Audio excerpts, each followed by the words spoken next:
வானா இக்கம் வணக்கம். இது கதைய கவிதையா கேளு பிரிவு 2. என்ன கதைன்னு பார்த்தீங்கன்னா, 2 பேர் ரொம்ப சின்சியராக லவ் பண்ணிகிட்ருக்காங்க. எவ்வளவோ பெரிய பிரச்சனையை தாண்டி வந்த அவங்க ஒரு சின்ன மிஸ் அண்டர்ஸ்டாண்டிங்னால ரொம்ப தூரம் பிரிஞ்சு போயிடுறாங்க. பிரிஞ்ச அந்த சில நாட்களில் தான் அந்த பொண்ணுக்கு தெரிய வருது, அந்த பையன் மேலே எந்த தப்புமே இல்லை அப்படிங்கிறது.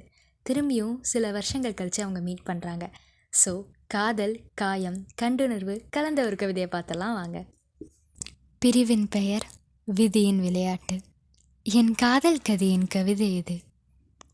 ஏனோ நாம் சந்தித்தோம், எதற்கோ நாம் காதலித்தோம். ஏனோ நாம் பிரிந்தோம், எதற்கோ நாம் மீண்டும் சந்தித்தோம். முதலில் உன்னை சந்தித்த நாள் ஒருபோதும் மறவேனே நான். இருவரையும் ஏதோ ஒன்று சேர்க்க, தினம் தினம் நான் உன்னிடம் தோற்க. நாட்கள் பறந்து சென்றிட, நினைவுகள் நிறைந்து கொட்டிட. அனைவரிடம் நான் வென்றிட, ஏனோ உன்னிடம் பணிந்திட. கண்டேனே உன்னை என்னுள், துளைத்தேனே என்னை உன்னுள். ஏனோ நாம் சந்தித்தோம், எதற்கோ நாம் காதலித்தோம்.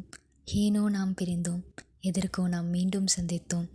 வார்த்தையால் உன்னை நான் வதைக்க, வையமோ நம்மை பிரிக்க. சந்தேகம் என்னும் கடல் ஏனோ பிறக்க. ஏனோ காலத்தின் விளையாட்டால் வேறு வேறு பாதைகளில் பயணித்தோமே நாம். ஏனோ நாம் சந்தித்தோம், எதற்கோ நாம் காதலித்தோம். ஏனோ நாம் பிரிந்தோம், எதற்கோ மீண்டும் சந்தித்தோம். கண்ணீர் என்னை கரைக்க, மனம் என்னிடம் ஏதோ மறைக்க. இதயம் இயற்கையில் பறக்க, பழைய நினைவுகள் என் கண்ணீரில் மிதக்க.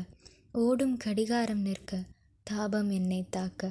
கற்ற மொழியை நான் மறக்க, குற்ற உணர்வுகள் என்னை வதைக்க. உயிரில்லா உடலாய் நான் நிற்க, மீண்டும் உன்னை என் கண் முன்னே கண்டேனே. நடந்தது அனைத்தும் ஒரு கனவாக இருந்திருக்க கூடாதா? மீண்டும் நாம் காதலித்த நாட்களுக்கே செல்ல இயலாதா? அனைத்தையும் மறந்து என்னை மன்னித்து மீண்டும் என்னை மனதார ஏற்பாயா?